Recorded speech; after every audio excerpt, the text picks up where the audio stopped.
She was kidnapped to replace her sister in a marriage with a millionaire. But on wedding night, hello everyone. Before we begin today's story, I have a small favor to ask. Please hit subscribe and turn on the notification bell so you never miss our channel's new videos. It is quick, free, and the best way to support us in bringing you more dramatic stories. Your support means the world to us. Where are you watching from? Drop your city or country in the comments below. Thank you very much. Now, let us return to our main character. The sound of rain hit the tinted windows of a black limousine as it sped down an empty road. The storm outside was wild, the kind that made the city lights blur into streaks of silver and gold. Inside the car, a young woman struggled against the silk ribbon tied around her wrists. Her name was Elena Marlowe. Her breath came in short gasps as panic clawed at her chest. "Please," she whispered, her voice trembling. "You have the wrong person." "Oh." The driver said nothing. The partition glass was up. The men in black suits on either side of her stared straight ahead. The only sound was the wiper's rhythm and the thunder outside. Elena tried to remember the last thing she saw before being pulled from the street. A flash of headlights, a hand over her mouth, the smell of rain and leather. When the limousine finally stopped, she was dragged through a marble hallway glittering with chandeliers. The air smelled of roses and money. In the center of the grand room stood a man in a tailored black tuxedo, Adrian Hale, the youngest millionaire in the Hale dynasty. His expression was unreadable, his posture rigid, as if the entire night was another transaction. "Elena?" someone whispered behind her. "No, Sophia." Her heart stopped. Sophia, her older sister. The one who was supposed to marry this man to save their father's collapsing company. The one who had vanished 2 days ago without a trace. A middle-aged woman in pearls stepped forward, pressing a white veil into Elena's shaking hands. "You will walk down that aisle," she hissed softly. "Smile, say your vows, and no one will know." Elena's knees almost buckled. "I am not Sophia," she tried again, but the woman's nails dug into her arm. "The Hale family does not tolerate scandal," the woman said coldly. "Do this, and your family stays safe. Refuse, and your father loses everything." A door opened. Music began soft, elegant, cruel. Elena was pushed forward into the glow of hundreds of candles. Cameras flashed. Guests rose to their feet, oblivious to the terror behind the lace veil. At the altar, Adrian looked down at her. His gray eyes were sharp, scanning her face as if something was off. But the priest began to speak, and there was no turning back. "Do you, Sophia Marlowe, take Adrian Hale to be your lawfully wedded husband?" Her lips parted, trembling. The room spun. She saw her reflection in the mirror behind the priest, her face pale, eyes wet with fear. I do." The applause echoed through the hall, hollow and haunting, and in that instant, Elena Marlowe, the wrong bride, was married to one of the richest men in New York. But on the night of that marriage, when the storm returned, Adrian Hale would learn the truth. The morning after the storm was quiet, the kind of silence that does not bring peace. It was heavy, waiting, almost cruel. Elena woke up to the soft rustle of curtains in a room that did not belong to her. The bed was too large, the sheets too white, the scent of lilies too strong. For a brief moment she hoped it had been a dream. But when she lifted her hand, the diamond ring on her finger caught the light, and the illusion shattered. The mansion of the Hale family stood on a hill overlooking the Hudson River, a place of marble staircases, glass walls, and secrets. Outside the window, the morning fog rolled through the trees like smoke. Inside, the staff moved quietly, as if trained to make no sound. Elena sat up slowly. Her wrists still ached from the ribbon that had bound them in the limousine. She remembered flashes of last night, the priest's voice, the flashes of cameras, Adrian Hale's cold gray eyes, watching her as she said the words she had been forced to say. A soft knock came at the door. "Come in," she said weakly. A woman in her 50s entered, dressed in a crisp uniform. Her name tag read Mrs. Larkin, housekeeper. She carried a silver tray with tea and documents neatly arranged. "Good morning, Mrs. Hale," Mrs. Larkin said, her voice professional but not unkind. "Mr. Hale asked that you review this before breakfast." Elena stared at the envelope on the tray. The wax seal bore the Hale family crest. Her hands trembled as she opened it. Inside was a typed contract, 10 pages long, printed in flawless legal language. Marriage agreement between Adrian Hale and Sophia Marlowe Hale. Her heart pounded as she read the first line. Every rule was clear and merciless. Clause 1. The marriage shall remain valid for 3 months from the date of signing. Clause 2. Both parties agree to maintain a public image of marital harmony. Clause 3. Emotional attachment is strictly prohibited. Clause 4. Breach of confidentiality shall result in legal action and loss of all compensation. At the bottom of the page was her forged signature, Sophia A. Marlowe Hale, already written, already sealed. She whispered, "He planned everything." Mrs. Larkin poured the tea and gave a polite nod. "Breakfast will be served in 15 minutes. Please be punctual, Mrs. Hale. The family values order." Then she left as quietly as she had arrived. Elena sat in silence, staring at the contract. Every word was a chain. She thought of her father's debt, of Sophia's disappearance, of the men who had dragged her into the limousine. Her pulse quickened, but she forced herself to breathe. If she broke down now, she would lose everything. 15 minutes later, she entered the dining hall. The long oak table could have seated 20 guests, but only one man sat there, Adrian Hale. He looked up briefly as she entered.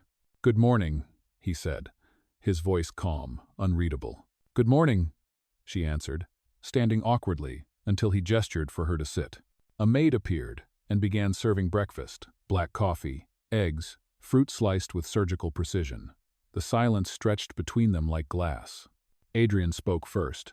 "Mrs. Larkin gave you the agreement, I assume." "Yes," she said quietly. "You will follow it," he continued. "It protects both of us." Elena set down her cup, her hands trembling slightly. "You mean it protects your reputation?" "No?" His eyes lifted from the newspaper. "That too. But if you follow the terms, your family's company will survive. I keep my word." She looked at him across the table. His composure was unnerving. No anger, no warmth, only logic. "Why me?" she asked finally. "You must know I am not Sophia." For a moment his expression shifted, almost imperceptibly. Then he said, "What I know and what I can prove are different things. The world believes you are my wife. We will keep it that way." "Oh." Her throat tightened. "And after 3 months?" He folded the newspaper neatly. "You will leave with your compensation, and we will both move on." The conversation ended there. Later that day, Elena wandered through the mansion's endless corridors. Every hallway gleamed with portraits of Hale ancestors, men in suits, women in pearls, all staring down with silent judgment. She found a locked door at the end of the west wing. When she touched the handle, Mrs. Larkin's voice startled her from behind. "That floor is private," the housekeeper said sharply. "You would do well to stay out of Mr. Hale's study." Elena nodded and stepped back. As night fell, she stood by the window of her room, watching the lights of the city below. Somewhere out there, Sophia was free. Somewhere, her real life waited. But in this house, she was someone else's shadow. Downstairs, Adrian stood alone in his office, looking out at the same city. He touched the edge of a photograph on his desk, his late father's picture, and sighed. This marriage had never been about love. It was about control, survival, and the promise he had made to protect the Hale empire. But something about her voice this morning, the quiet defiance in her eyes, had unsettled him. In another room, Elena folded the contract and hid it under her pillow. 3 months, she whispered to herself. I just have to survive 3 months. Outside, thunder rolled again over the Hudson River. The storm had passed, but the war inside that mansion had only begun. The following morning began with the sound of a clock chiming somewhere deep inside the mansion. The rhythm was steady, precise, and unfeeling, much like everything in the Hale household. The scent of polished wood and roses filled the corridor as Elena stepped quietly out of her room. She had not slept much. Each time she closed her eyes, the memory of the limousine lights and the sound of thunder returned, and she would wake again, heart pounding. Downstairs, the staff was already moving. Silver trays clinked softly, and footsteps echoed over marble floors. She felt invisible as she passed them, each of them bowing slightly and calling her Mrs. Hale with practiced politeness. Every time she heard it, her stomach tightened. That name was not hers. Elena followed the faint murmur of voices to the breakfast room. Adrian Hale was there, seated at the head of the long table, reading the morning papers. He looked composed, distant, wearing a charcoal suit, though it was barely past 7 in the morning. The sunlight from the high windows fell across his profile, catching the faint scar on his jaw. "Good morning," she said softly. He looked up for only a moment. "Good morning, Mrs. Hale. I trust you slept well." "I did not," she answered truthfully. He folded the paper and gestured to the chair across from him. "Then perhaps breakfast will help." The food was arranged like art, fresh berries, bread still warm, coffee steaming in porcelain cups. She sat stiffly and reached for her cup, careful not to spill. He seemed to notice everything, the way her hands trembled, how she avoided his gaze. After a long silence, he spoke. "You should know, the Hale Foundation Gala will take place this weekend. As my wife, your presence will be required." Her eyes widened. "So soon?" "Yes. Appearances are important. The media will be there. The world will expect a united front." Her throat went dry. "And if I refuse?" He met her gaze without flinching. "Then you would be breaking Clause 2 of the agreement. I assume you have read it thoroughly." She clenched her jaw and nodded. He continued, "Mrs. Larkin will provide appropriate attire. You will be introduced as Mrs. Sophia Hale, my wife.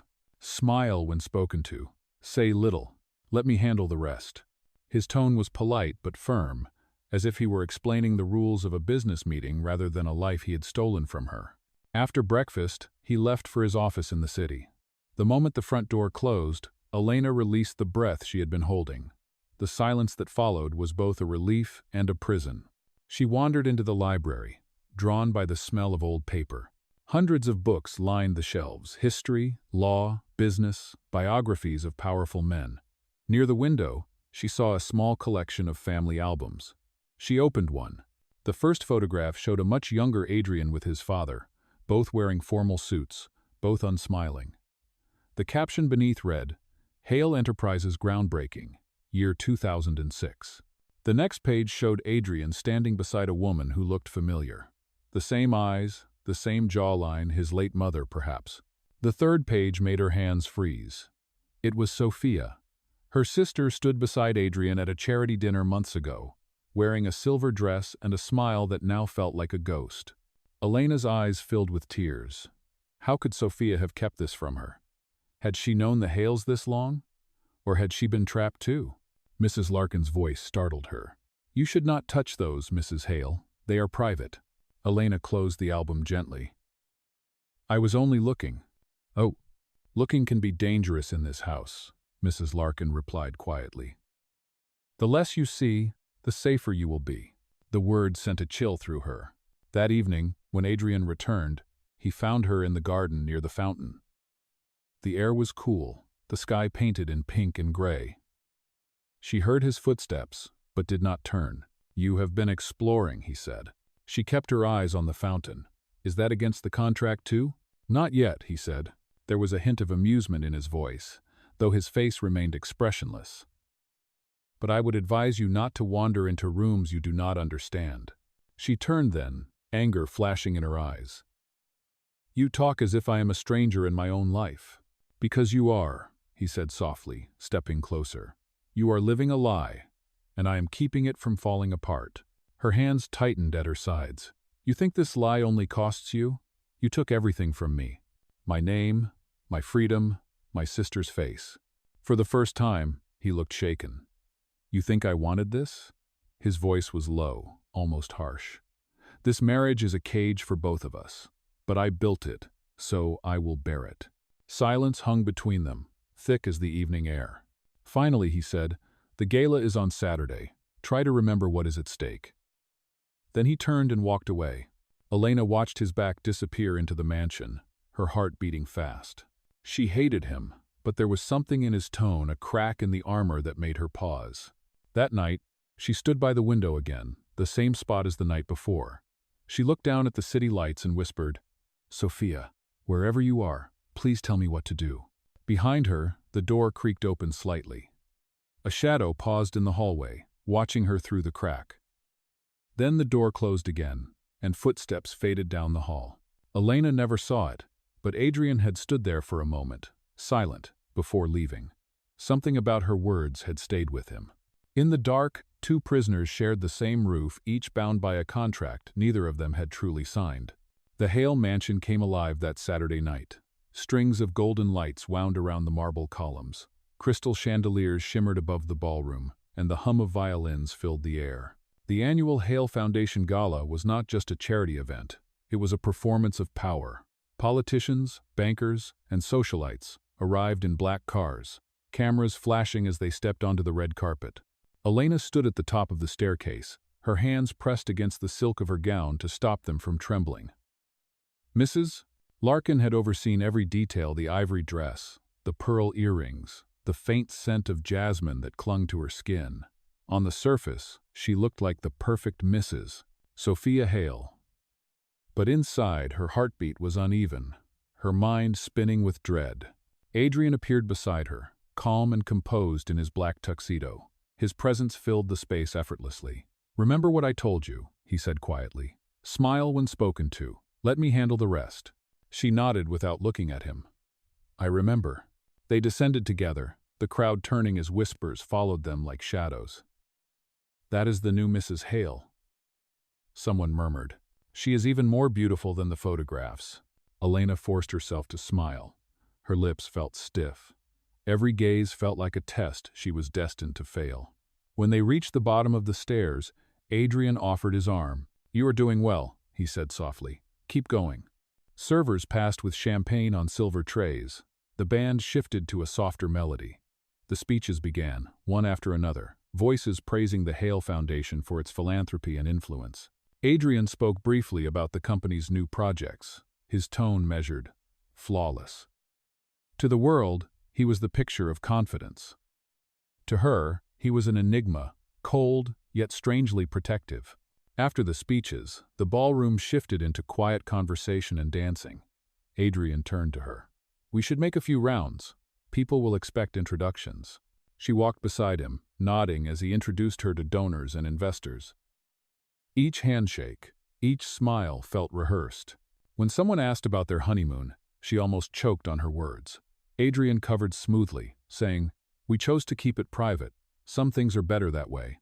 She managed a small laugh, pretending agreement. As the night wore on, she slipped away to the terrace, needing air. The city lights stretched endlessly below, the river reflecting the glow of the mansion. She leaned against the railing, closing her eyes for just a moment. "You should not be out here alone," a voice said behind her. She turned. It was Evelyn Moore, one of the board members' wives, known in society columns for her sharp tongue. Her diamond necklace caught the light as she stepped closer. "You are full of surprises, Mrs. Hale. You have changed so much since we last met." Elena blinked. "I beg your pardon?" Evelyn smiled thinly. "Do not play coy. We met in London 2 years ago, at the Havisham Ball. I remember your accent was softer then, and you did not have that scar." Her eyes flicked to the faint mark near Elena's ear. "How curious." Elena froze, her heart hammered. "You must be mistaken," she managed. Evelyn's smile widened. "Perhaps, but I never forget a face." With that, she turned and walked back into the ballroom, leaving Elena breathless and trembling. When Adrian found her minutes later, she was still gripping the railing. "You disappeared," he said. "Are you all right?" She nodded too quickly. "Just needed air." He studied her for a long moment. "Did someone speak to you?" "No," she lied. "Nothing happened." He did not believe her, but he said nothing more. "Come, the press is asking for a photo." Back under the chandeliers, they posed together for cameras. His hand rested lightly on her back, steady and practiced. The flashbulbs burst in a flurry of white light. She forced herself to smile again, though her stomach turned. As they left the ballroom hours later, the sound of applause followed them. To the guests, the evening had been perfect. To Elena, it had been a slow unraveling. In the car on the way home, the silence was suffocating. Rain had begun again, soft and steady against the windows. "You handled yourself well," Adrian said finally. "Even under pressure." She turned to him. "You mean when I was pretending to be someone else?" He looked out the window. "Pretending is something we both do well." When they arrived back at the mansion, she went straight to her room, locking the door behind her. She pressed her hands to her face, trying not to cry. Evelyn's words echoed in her mind. You did not have that scar. At the same time, in his study downstairs, Adrian poured himself a drink but did not touch it. He was thinking of her again the way she had flinched, the look of real fear in her eyes. It was not an act. Something was wrong, and he intended to find out what. He opened his laptop, typing quickly. Within minutes, a private investigator appeared on the screen through a secure video call. I need information on Sophia Marlowe, Adrian said. Everything you can find, immediately. The investigator hesitated. Is there a specific reason, sir? Adrian's voice hardened. Let us call it a matter of clarity. When the call ended, he leaned back in his chair, eyes fixed on the rain beyond the window. He had built his life on control, on logic and precision. But for the first time in years, something in him felt unsteady. Upstairs, Elena sat on the edge of the bed, staring at her reflection in the mirror. You cannot hide forever, she whispered. Not from him, not from the truth. Outside, thunder rolled once more. The storm had returned, as if the sky itself knew that secrets were about to surface. Morning came gray and heavy, pressing against the windows of the Hale mansion. The rain had not stopped since the gala, as if the storm itself refused to move on. Adrian stood in his office before sunrise, his tie loose, his coffee untouched. On his desk lay 2 folders, the Hale Foundation reports and the new file the investigator had sent only hours earlier. He opened the second one first. Inside were photographs, documents, and timelines. He read every word carefully. The real Sophia Marlowe had left the country 3 weeks ago, boarding a private flight to Switzerland under another name. Her passport showed no record of return.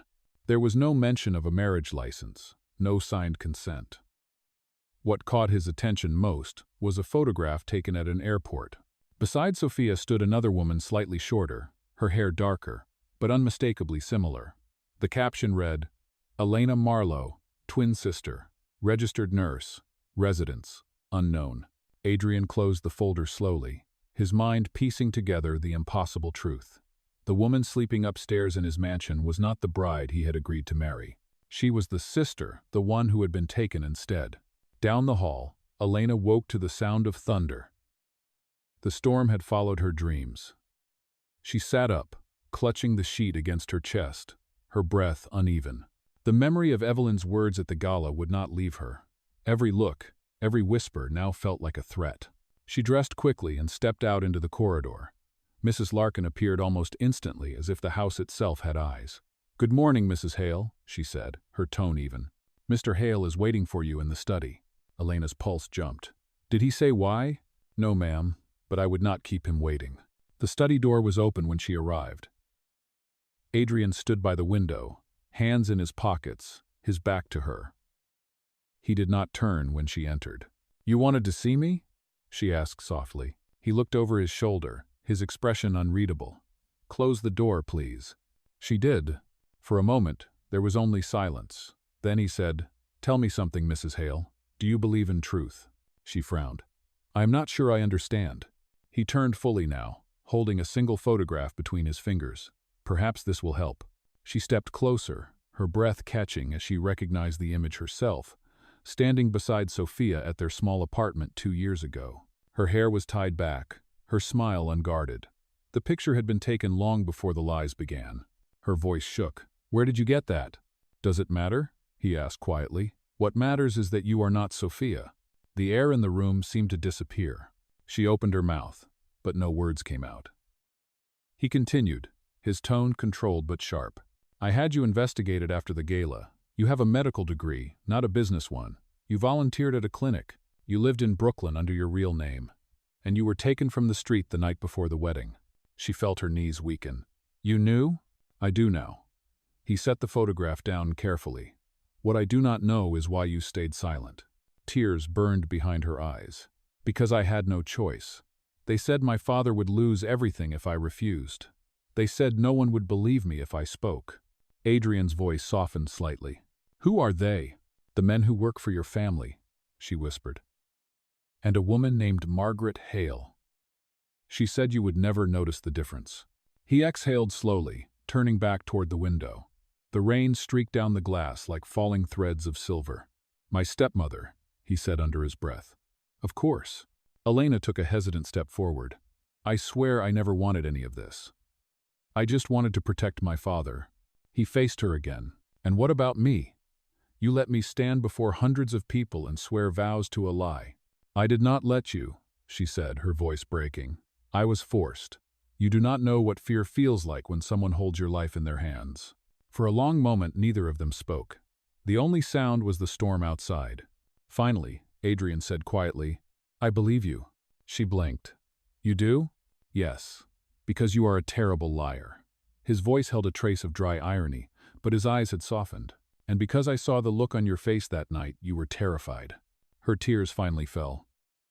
"So what happens now?"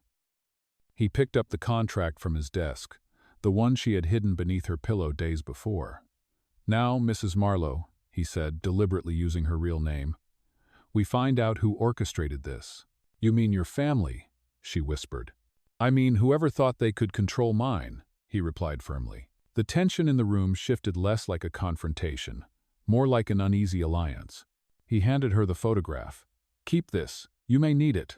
She took it, her fingers brushing his for the briefest second. For the first time, his touch did not feel cold. As she turned to leave, he said, "Elena."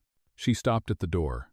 "If you are telling the truth," he said quietly, "then you are safer here than anywhere else. But you must do exactly as I say." She nodded.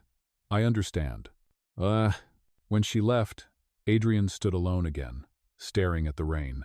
The mansion no longer felt like a fortress. It felt like a trap built by someone else.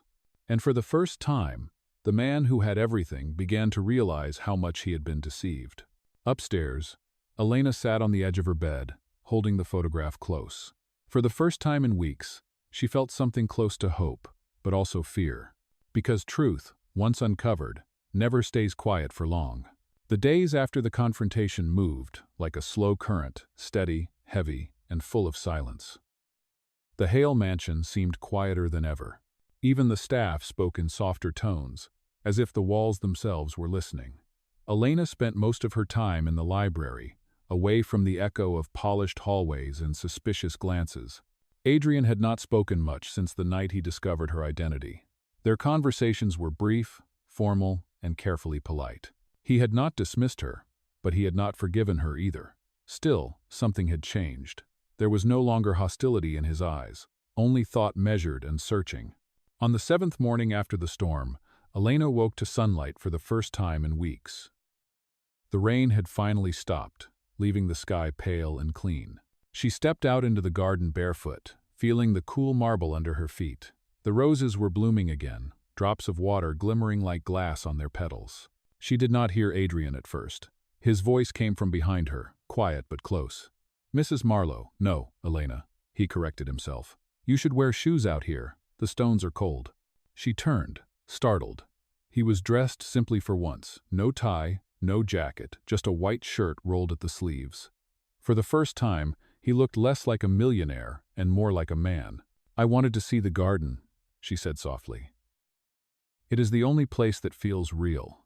"Oh." He walked closer, hands in his pockets. "I remember saying the same thing to my father. He told me beauty is what we build, not what we own. I have not believed that for a long time." His tone carried something she had never heard before, regret. "I did not mean to deceive you," she said after a moment. "I only wanted to protect my family. I did not think you would care about a stranger's reasons." Adrian's gaze held hers. "You are wrong. I care more than I expected." The words hung between them, neither daring to move. Then he looked away, breaking the tension. "The company audit begins this week. You may be called to appear as my wife again. We cannot afford another scandal." "I understand," she replied. "But I am tired of lying." "So am I," he said quietly. They stood in silence, listening to the sound of the fountain. The calm felt fragile, as if one wrong word would shatter it. Later that afternoon, Adrian cut his hand during a meeting with one of the contractors on the estate. It was a small accident, a broken glass, a sharp edge, but the cut was deep. When Mrs. Larkin called for assistance, Elena rushed to the study before she could think. Adrian was seated at his desk, his hand wrapped in a towel, his jaw tight with pain. "Let me see," she said, kneeling beside him. "It is fine," he muttered, but she ignored him, pulling the towel away gently. Blood had stained the linen crimson. She fetched the small first aid kit from the drawer, cleaning the wound with steady hands. "You should go to the hospital," she said. He shook his head. "It is nothing. Nothing bleeds this much," she said, trying to sound firm, though her heart was racing. He looked at her then, really looked at her. "You have done this before." "I was a nurse," she replied. "Before all of this." "Oh."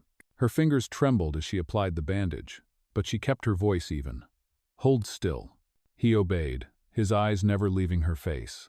For a moment, the air shifted, the distance between them dissolved. She could feel his breath, steady but close. "Thank you," he said quietly. She nodded. "Try not to move your hand for a while." When she turned to clean the table, he spoke again. "Elena." She paused, glancing over her shoulder. "You could have run," he said. "You could have taken the car keys last night when I left them by the door. But you did not." She swallowed hard. "Where would I go? Everyone out there thinks I am someone else, and the few who know the truth would rather see me disappear." His expression softened. "You are safer here." She gave a faint smile. "You keep saying that, but I am starting to believe you." That evening, he joined her for dinner, a quiet meal of roasted vegetables and soup, simple but warm. It was the first time they had eaten together without tension. The mansion felt less like a prison, more like something uncertain but alive. After the meal, Adrian walked her to the staircase. The light from the chandelier cast soft gold on the marble floor. "I never thanked you properly," he said, "for saving my hand." "You are welcome," she replied. He hesitated. "Elena, if you are going to stay here, I need you to trust me. Whatever comes next, we face it together." She nodded slowly. "I will try." When she turned to go upstairs, he caught her hand gently, not to stop her but to hold it for a moment longer. "Good night," he said. Her voice was barely a whisper. "Good night, Adrian." Long after she had gone, he remained at the foot of the stairs, watching the shadows move across the walls. Something about that small moment, the touch of her hand, the honesty in her voice, unsettled him more than any secret ever could. In her room, Elena sat by the window again, looking at the stars through the clearing clouds. For the first time, she was not afraid of the night. Somewhere deep inside, something had shifted between them, a quiet understanding, fragile and real. Downstairs, Adrian opened the folder of contracts once more, but his focus was gone. All he could think about was her voice, calm and steady as she said his name. The mansion, once filled only with silence, now carried something else, a pulse, faint but undeniable. It was the beginning of something neither of them had expected, born not from the contract, but from kindness. The following week brought a rare calm to the Hale mansion. The storms had passed, the gardens were bright again, and the household seemed to breathe easier. Yet beneath the quiet surface, tension rippled like an unseen current. Elena woke early that Friday morning. The air smelled faintly of rain and fresh lilies. She had begun to find small routines, making her own tea, reading by the window, taking long walks through the halls when no one was watching. Each day, Adrian had grown a little less like the man who frightened her, and a little more like the man she could almost understand. By the time she came down to breakfast, Adrian was already there, reviewing a stack of papers. His injured hand was healing, though he still favored it when he turned a page. "Good morning," she said quietly. He looked up, his usual seriousness softening just a fraction. "Morning. Mrs. Larkin said you have been helping in the greenhouse." "I needed something to do," she replied. "The flowers do not judge me." He smiled faintly. "Then perhaps I should spend more time with them." It was an easy moment, light enough to make her forget that their marriage existed only on paper, but the illusion would not last. That evening, they were to attend a dinner hosted by the Hale Foundation's partners at a luxury hotel downtown. The board wanted to present a united image, after weeks of rumors about family disputes. Adrian had insisted she come with him. "You will be introduced to the investors as my wife," he said earlier that afternoon. "You only need to smile and let them see what they expect to see." She agreed, though her chest tightened at the thought of so many eyes watching her again. By sunset, the limousine rolled up to the hotel's marble entrance. Photographers waited at the doors, their flashes lighting up the night. Adrian stepped out first, tall and composed. Then he turned to offer his hand to Elena. She hesitated only a second before taking it. Inside the ballroom, chandeliers glowed like stars. Music drifted through the air, soft and refined. The crowd turned as the couple entered. "Mr. and Mrs. Hale," the announcer called. The words echoed across the room. Elena kept her smile steady, her heart thudding. She could feel Adrian's hand at her back, a silent reassurance. They greeted donors, business leaders, and old family acquaintances. For the first half hour, everything went according to plan. Then, as she turned to accept a glass of water from a waiter, she overheard a whisper that froze her blood. "She looks different, does she not?" one woman murmured to another nearby. "I thought Sophia had a mole on her left collarbone. It is not there tonight." Elena nearly dropped the glass. She quickly turned away, pretending not to hear. Her pulse hammered in her ears. She glanced at Adrian, who was speaking to a group across the room, unaware of the exchange. She tried to breathe, to stay calm, but every second stretched longer. The whispers seemed to multiply, soft and poisonous. Faces turned too quickly when she passed. A man approached her suddenly, a tall guest with silver hair and a practiced smile. "Mrs. Hale," he said warmly, "what a pleasure to see you again. Do you still paint?" "Paint?" she repeated, confused. "Yes," he said. "At the summer retreat last year, you told me you painted by the sea." Her throat went dry. "Oh, that," she said quickly. "I have not had much time lately." He studied her face a moment too long, then smiled politely and walked away. Her hands shook as she reached for another drink. The world around her blurred. She could not breathe. The room felt too bright, too loud. She excused herself and slipped through a side door to the balcony overlooking the city. The night air hit her like water. She gripped the railing, trying to steady her pulse. Below her, the skyline shimmered, unaware of the chaos in her chest. The door opened behind her. Adrian stepped out. "You left without saying anything." "Oh, I needed air," she whispered. He moved closer, concern flickering in his eyes. "You are pale. What happened?" "People are starting to notice," she said, her voice barely steady. "Someone mentioned a mole. Someone else remembered that Sophia paints. How much longer can I pretend to be her?" He frowned. "You have handled worse." She turned sharply to face him. "This is not just about me anymore. If they find out, they will destroy both of us."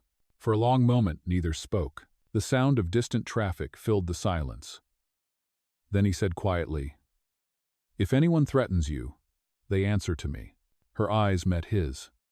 "Why do you care?" "This was a contract." He hesitated, his jaw tightening.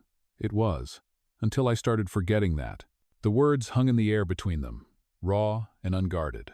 Elena's breath caught. "Adrian," he looked away first. "Go back inside. We cannot give them a reason to whisper more." She nodded slowly, following him in. But the rest of the night passed in fragments, handshakes, empty smiles, flashes of light. When they finally returned home, the mansion was dark and quiet. Adrian went straight to his study without a word. Elena lingered by the staircase, her mind replaying the moment on the balcony, the tone in his voice, the way he had looked at her. In her room, she removed her earrings and the diamond necklace she had borrowed. Her reflection in the mirror no longer frightened her, but it did not feel like her either. Downstairs, Adrian poured himself a glass of whiskey he would not drink. He opened his phone to find a message from an unknown number. "We know she is not Sophia. Do you?" He stared at the words, cold spreading through his chest. Outside, lightning flashed over the river again. The storm had returned. Not in the sky this time, but inside the house itself, silent and waiting to strike. The following morning, the mansion felt different. The air was tense, as if every sound carried a warning. Adrian had barely slept. The message from the unknown number still glowed in his mind like a wound that would not close. He had deleted it before anyone could see, but its words remained burned into him. "We know she is not Sophia. Do you?" He sat in his study, the blinds drawn against the morning light. A single folder lay open on his desk, an updated security report from his private investigator. It confirmed what he already feared. Someone inside the Hale network was leaking information. Someone who knew the truth about Elena. Upstairs, Elena stood before the mirror, brushing her hair with slow, distracted strokes. The reflection that stared back at her looked calmer than she felt. Her mind was still on the dinner the night before, the whispers, the questions, the moment Adrian had said, "It was, until I started forgetting that." She did not know what frightened her more: the idea that people were close to discovering the truth, or the fact that she was starting to believe in a life that was never meant to be hers. When she came down to breakfast, Mrs. Larkin greeted her with a polite smile that did not reach her eyes. "Mr. Hale is waiting for you in the study," she said. Elena hesitated. "Did he say why?" "No, ma'am," the housekeeper replied. "But he asked that you come immediately." Elena crossed the long hallway, her footsteps echoing faintly. She knocked once and entered. Adrian looked up from the papers on his desk. His expression was calm, but his tone carried a weight that made her pulse quicken. "Close the door, please," he said. She obeyed and waited. He leaned back in his chair, studying her. "Do you know anyone outside this house who might have reason to contact you?" She frowned. "No. Why?" "Because someone does," he said, sliding a phone across the desk toward her. On the screen was the message he had received. Her blood ran cold. "Who sent this?" "I do not know," he said. "But whoever it is, they know exactly who you are." She stared at the message, her mind racing. "It could be someone from my father's company, or from your stepmother's circle. Margaret knew everything." Adrian's jaw tightened. "Then it seems she is playing a new game." Elena looked up at him. "What are you going to do?" He hesitated before answering. "What I should have done from the beginning, protect you." She opened her mouth to speak, but he held up a hand. "No one can know about this message. Not the staff, not the board, not even the family attorney. If they realize that someone else knows, they will act faster." "Act how?" she asked quietly. "To discredit me. And to remove you," he said, "permanently." The words sent a chill through her. He rose from his chair and walked to the window, looking out at the garden. "From this moment, you do not answer any calls or messages. If anyone approaches you, even a reporter, you tell me first." She nodded slowly. "I understand." When he turned back, his eyes met hers. "I mean it, Elena. You are not just a name in a contract anymore. You are my responsibility." Her breath caught, but she said nothing. The day passed in uneasy quiet. Adrian canceled his meetings, staying in the mansion under the guise of private business. Elena kept to the library, pretending to read but unable to focus. Every noise made her flinch: the creak of the floorboards, the rustle of curtains in the wind. By late afternoon, the clouds began to gather again. The scent of rain drifted through the open window. She stood by the shelves, staring out across the darkening sky. Then she saw it through the glass, at the edge of the garden. A figure, standing near the gate. The shape was tall, still, half hidden beneath an umbrella. Elena's breath froze. No one was supposed to be outside. She stepped closer to the window, squinting through the rain. The figure turned slightly, and for a heartbeat, she thought she saw a familiar outline, a woman, slim, with dark hair. Her heart pounded. "Sophia?" she whispered. Before she could think, she hurried out of the library, down the hallway, and through the side door leading to the garden. The rain had started again, cold and sharp. She ran across the path, her dress clinging to her legs, but when she reached the gate, the figure was gone. "Wait!" she called out, her voice trembling. Only the sound of rain answered. Behind her, the mansion door slammed open. Adrian appeared, his coat soaked, his eyes fierce. "Elena, what are you doing out here?" She turned to him, her voice breaking. "I saw someone by the gate. I thought it was her. I thought it was Sophia." He came closer, gripping her shoulders gently but firmly. "There was no one there. You are shaking. Come inside." She tried to pull away. "I am not imagining it. I saw her." "I believe you," he said quietly. "But not out here. It is not safe." He guided her back into the house, closing the door against the storm. She stood by the fireplace, her clothes dripping onto the marble floor. He handed her his coat without a word. For a moment, neither spoke. Then she whispered, "If Sophia is alive, what does that mean for us?" Adrian looked into the flames. "It means the lies are about to end." She shivered, not from the cold but from what his words implied. Later that night, when the mansion had gone still again, Adrian sat alone in his study. On his desk was the photograph of Elena and Sophia from years ago. He traced the edges of their faces with his thumb, then looked at the rain streaking the window. Somewhere out there, a truth was moving closer, and he knew it would not arrive quietly. Upstairs, Elena lay awake, listening to the storm. She could still see the silhouette by the gate, still hear the whisper of her own name carried by the wind. Neither of them knew it yet, but the world they had built on borrowed names was about to crumble. The next morning arrived with a thin mist over the river, and a silence that felt too heavy to be peaceful. The Hale mansion seemed to hold its breath. The night before had left everyone uneasy, especially Elena, who had barely slept. The image of the figure by the gate haunted her dark hair, slim frame. A stance that felt achingly familiar. She could not shake the thought that she had seen her sister. Adrian was already awake, sitting at the dining table with a half-finished cup of coffee beside him. He looked like a man carrying the weight of a secret he could no longer contain. When Elena entered, still pale from the night's storm, he rose immediately. "You look exhausted," he said quietly. "I could say the same about you," she replied. "Did you sleep at all?" He shook his head. "No. I have been thinking about what you saw last night." Elena hesitated. "You believe me?" "I believe that someone was there," he said. "Whether it was Sophia or not, we cannot ignore it." He pulled out a chair for her.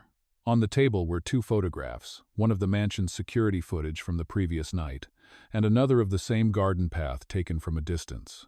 The camera angle was blurry from the rain, but a faint outline of a woman was visible. "That is her," Elena whispered. Adrian nodded slowly. "The problem is, she never came through the front gate. The guards said they saw no one leave or enter. Then how did she get there?" "That is what I intend to find out," he said. Before she could respond, Mrs. Larkin entered, holding an envelope. "This arrived by courier just now," she said. "No return address." Adrian took it, tearing it open carefully. Inside was a single piece of paper. 3 words were written in bold black ink. "Tell her the truth." "Read it." Elena's hands went cold. "What truth?" Adrian did not answer right away. He stared at the message, his jaw tightening, his expression unreadable. Then he folded the note and slipped it into his pocket. "Nothing you need to worry about yet." Her voice rose slightly. "Do not lie to me, Adrian. Whoever wrote that knows about us, about me. What are they talking about?" He looked at her, and for the first time, she saw hesitation in his eyes. "There are things about this family you do not know," he said. "Things I hoped you would never have to know." Elena stepped closer. "Then tell me," he exhaled, the sound heavy. "Before my father died, he made a deal with your father.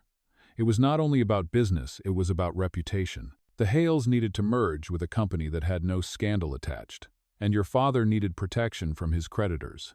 The marriage between Sophia and me was meant to seal that deal. But when Sophia ran, Margaret panicked. She sent people to bring her back. Somewhere in the chaos, they brought you instead." Elena's chest tightened. So she knew. Margaret knew they had the wrong sister. "Yes," he said. "And she thought it would not matter." Tears stung Elena's eyes.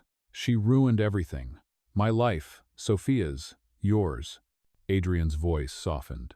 "She does not realize yet that her plan is falling apart. But if Sophia truly is alive, she may be the key to ending this." Elena took a shaky breath. "Then we have to find her." He nodded. "I have already sent my investigator to track any records of her passport use. If she is back in the country, we will know soon." The rest of the day passed in fragments. Adrian left for a private meeting downtown, claiming it was about company matters. Elena stayed in the mansion, trying to calm her thoughts. She walked the gardens again, avoiding the gate, tracing the paths that still smelled faintly of wet stone and roses. By mid-afternoon, she found herself in the music room, sitting before the grand piano she had never touched before. Her fingers hovered over the keys. She pressed one softly, then another. The melody was hesitant but tender, like a whisper from another life. Unbeknownst to her, Adrian had returned quietly and stood in the doorway. He watched her for a moment, saying nothing.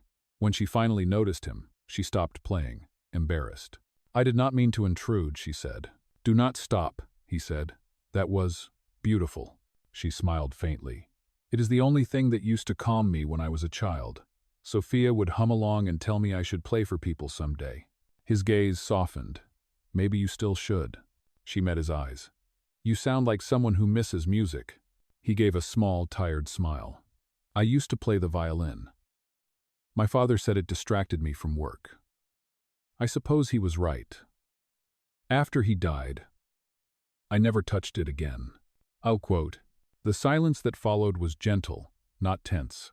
Adrian," she said after a moment, "if Sophia comes back, what happens to us?" He hesitated.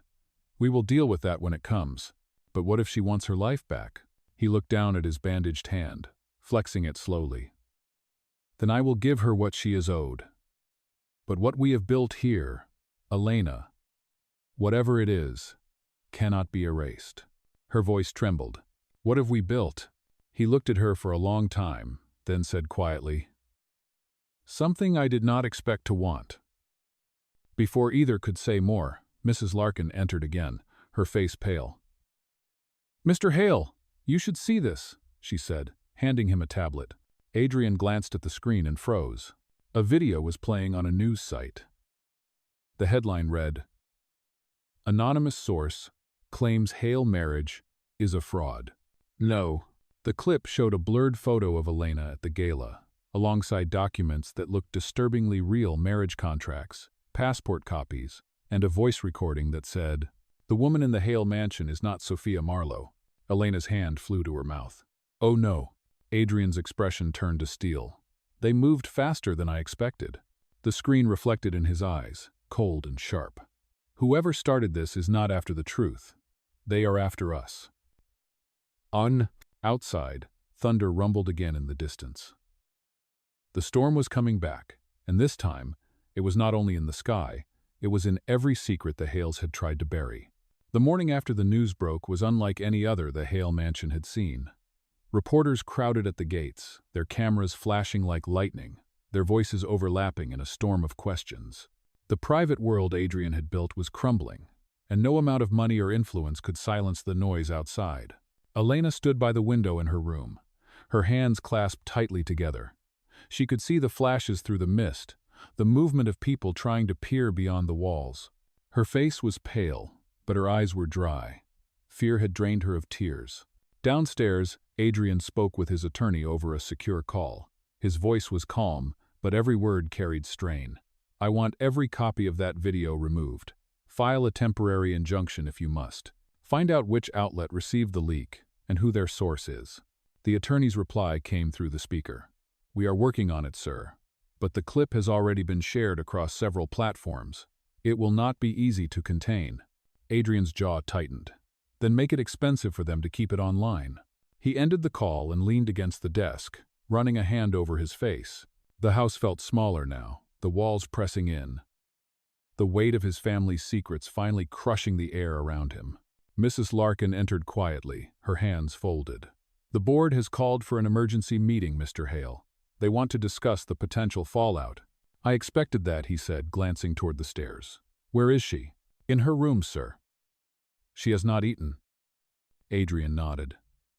"I will talk to her." He climbed the stairs slowly, each step echoing louder than the last. When he reached her door, he knocked once. "Come in," Elena said softly. He stepped inside. She was sitting by the window, wearing a simple gray sweater, her hair tied back. She looked smaller somehow, but steadier too, as if the fear had turned into something sharper. "They are outside," she said. "All of them. Asking who I am. Asking what kind of fraud this is." "I know," he replied. "We are working on it." "Working on what?" she asked, turning toward him. "To hide me again? To make another lie?" He sighed. "To protect you." She stood up, her voice trembling. "Protect me?" "Adrian, the world already knows. There is no protection left. You said I was safe here. But look around you. None of this is safe anymore." He met her gaze, his expression unreadable. "I should have seen this coming. I thought I could control it, but I was wrong." "Who leaked it?" she asked. He hesitated. "I think it was Margaret. She would gain the most from my fall. If the marriage is declared invalid, she takes her late husband's controlling shares back through the board. She would not care what happens to you." Elena felt a chill move through her. "Then what happens now?" "We fight back," he said. "But we have to be careful. The truth may not save us, it could destroy us both. She shook her head. I do not want more lies. I want it to end. He stepped closer. And if ending, it means losing everything? She looked at him, her voice steady. Then maybe it is time you learned what it means to lose something real. For a moment, neither spoke. Then Adrian said quietly, if you leave this house, the media will devour you. They will twist every word. Let me handle them. I am not afraid of them, she said. I am afraid of becoming what they say I am. He reached out, his hand brushing hers. You are not what they say. I know that. Her eyes softened, but she pulled away.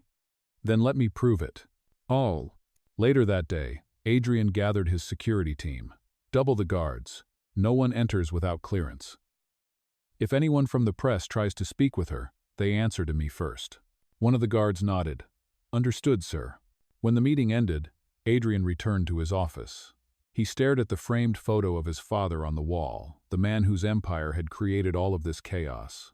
You taught me to value control, he said under his breath. But control built on deceit never lasts. That evening, the board meeting began via video conference. The directors appeared on the large screen, their faces sharp and impatient. Adrian, one of them said. The public image of Hale Enterprises is collapsing. Investors are pulling out. The footage circulating online claims your marriage is fraudulent. If that is true, you may face charges for falsifying documents. Adrian's tone remained calm. The footage was manipulated. My legal team is addressing it. As for the company, operations will continue as normal. Another director spoke. You cannot cover this up forever. The press is calling for a statement. Who is the woman, Adrian? His eyes flicked briefly toward the window, where Elena's shadow moved behind the curtain. She is my wife, he said firmly. That is all anyone needs to know. The directors exchanged uneasy looks. One finally said, You are risking everything for her. Adrian's reply was simple. Then everything is worth risking. When the call ended, he sat in silence for a long time. The storm outside was building again, the wind rattling the glass panes. Elena entered quietly, holding a tray with 2 cups of tea. You did not eat all day, she said. He looked up, surprised. You should not be the one bringing me food. I needed something to do, she said, and you look like you need it more than I do. He accepted the cup, his hand brushing hers. Thank you. She sat across from him, watching the firelight flicker over his face. You told them I was your wife, she said. Because you are, he answered softly. Paper or not, that is the truth I choose. For the first time in days, she smiled a small, quiet smile that carried both sadness and strength. Outside, the cameras still flashed beyond the gates. But inside the mansion, something unspoken had settled between them, a fragile alliance born from chaos, and the first spark of trust in a world built on lies. By dawn, the mansion was no longer quiet. The distant noise of reporters, the ringing of phones, and the restless movements of the staff turned every corner into a battlefield of whispers. The media storm from the night before had not faded, it had grown. Headlines flashed across every network. The Hale marriage scandal. Who is the real Mrs. Hale? Adrian had not slept. He stood in his study, his suit jacket still draped over a chair, the same cold coffee on his desk from hours ago. Outside, the sky was pale and gray. He watched it through the window, the weight of responsibility pressing against his chest. When the door opened softly, he did not turn. He already knew who it was. Elena entered quietly, her steps light on the marble floor. You have been awake all night again. I could say the same for you, he replied without looking at her. I heard you pacing upstairs. I could not sleep, she said. Every time I close my eyes, I hear those voices outside. They keep shouting my name, the one that is not even mine. He turned then, his gaze heavy but not unkind. You cannot control what they say. You can only control how you face it. I do not know if I am strong enough to face it, she whispered. You are stronger than you think, he said. You survived what my family did. You stood beside me when you could have run. That is strength. She tried to smile, but it faltered. And what good is strength if the truth destroys us anyway? Adrian walked closer. Then we faced the destruction together." Before she could reply, Mrs. Larkin entered, her expression tense. "Mr. Hale, a car just arrived at the gate." The driver said the passenger claims to be Sophia Marlowe. Elena froze. What did she say? "She insists she has proof that she is the real Mrs. Hale," the housekeeper replied quietly.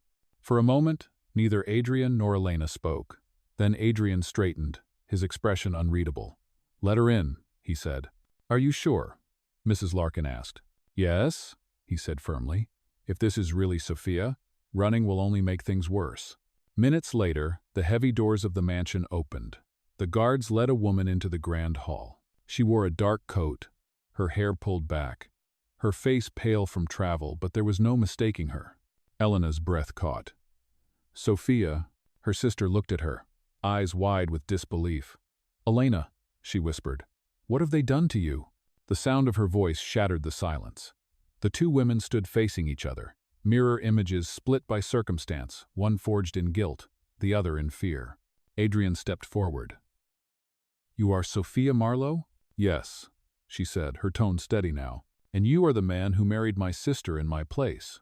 Her words struck like a blade. "I did not know," Adrian replied. "Not until it was too late." Sophia's gaze shifted between them. "I left because I could not go through with the deal my father made. I thought if I disappeared, they would cancel the wedding. I never imagined they would take her instead." Elena took a step closer. "Why did you not come back sooner?" "Why now?" Sophia's expression softened. "Because I saw the news. I saw what they were saying about you. I could not stay hidden while you suffered for my choices." Tears glistened in Elena's eyes, but she held them back. "You do not understand. They made it impossible to tell the truth. Every time I tried, someone reminded me what it would cost." Sophia looked at Adrian. "And you? Did you threaten her too?" Adrian's voice was calm, but his eyes darkened. "I never threatened her. I was lied to, just like she was. And now, I intend to make that right." "Oh," Sophia crossed her arms. "Then you will not object if I tell the world the truth?" He hesitated. "If you do, you will not just destroy my reputation, you will destroy hers. The media will not stop at the truth. They will twist it until she becomes their villain." Elena looked between them, her voice trembling. "There must be another way." Adrian said quietly, "There is.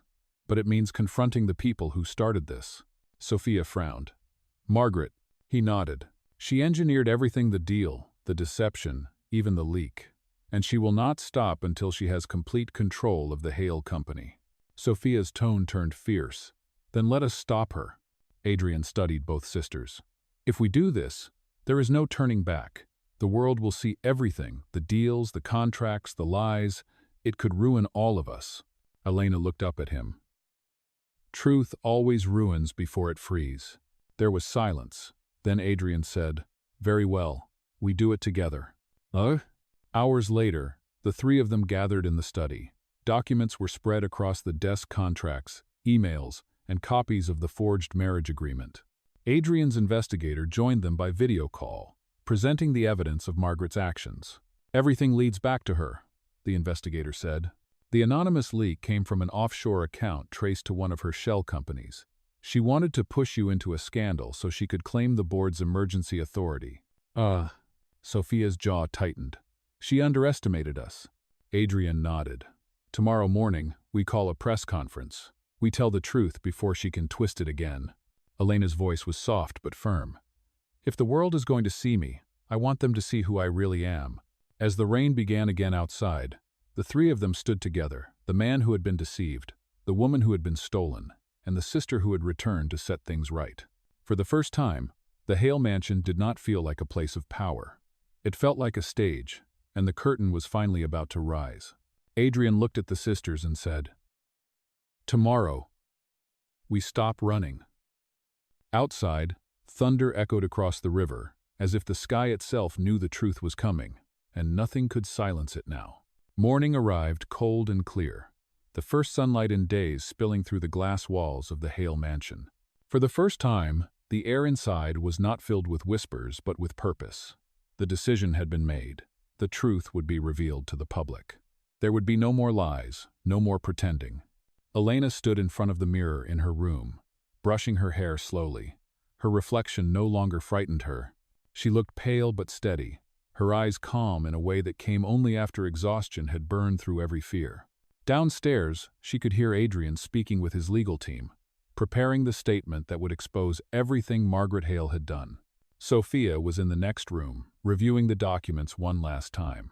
Though the sisters had been reunited, the air between them was fragile. There was love, but also guilt, so many words left unsaid, so many wounds that no apology could erase. Elena stepped into the hallway and paused at Sophia's door. "Are you ready?" she asked softly. Sophia turned, her expression serious but kind. "I am not sure anyone can be ready for this." "You came back," Elena said.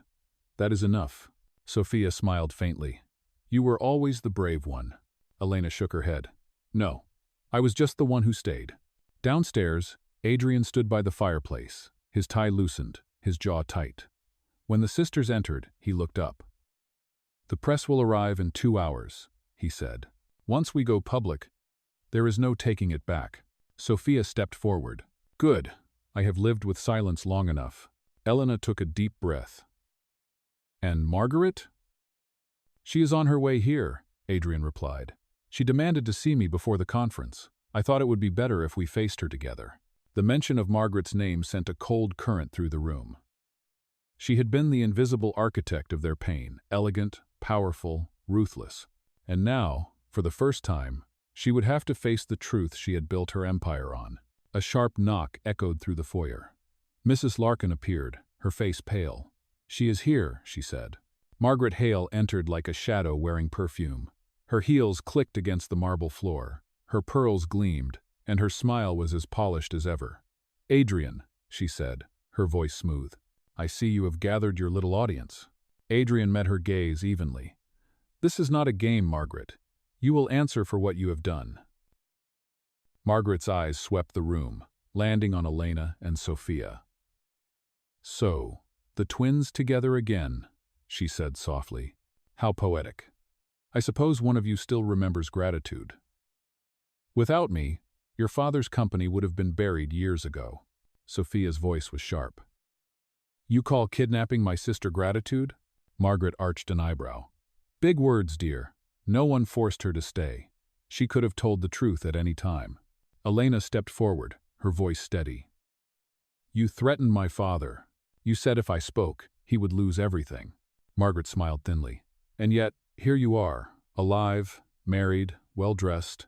I gave you a life beyond what you were born into. You should be thanking me." Adrian's tone hardened. "You used her, Margaret. You used both of them. You forged contracts, manipulated the board, and leaked a story that nearly destroyed this family." Margaret laughed quietly. "Oh, Adrian, you talk about family as if it is sacred, but everything you have, your company, your fortune was built on control and deceit. You learned that from your father." His expression darkened, but he did not respond. Sophia took a step closer. "This ends today. We have the proof, and the world will know the truth. You cannot silence all of us." For the first time, Margaret's smile faltered. "You think the world cares about your truth? They care about scandal, not justice." Adrian's voice was cold. "Then let us give them both." He handed her a document, the signed confession drafted by his attorney, a full admission of her role in the fraudulent marriage and the illegal corporate schemes that followed. "If you sign this, you can keep what dignity you have left. If you refuse, the evidence goes public in 2 hours." Margaret's eyes flashed with anger. "You would destroy your own family name?" "I would save it from rot," he replied. The room fell silent.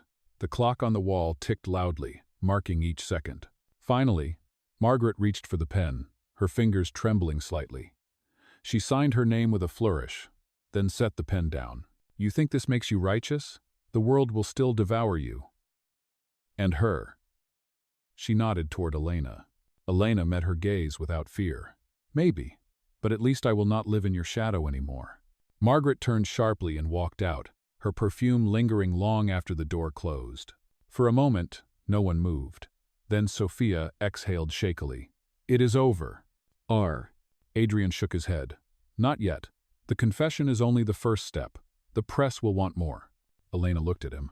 "Then we tell them everything, how it began, why it happened, and how it ends." He studied her face, his voice quiet but certain.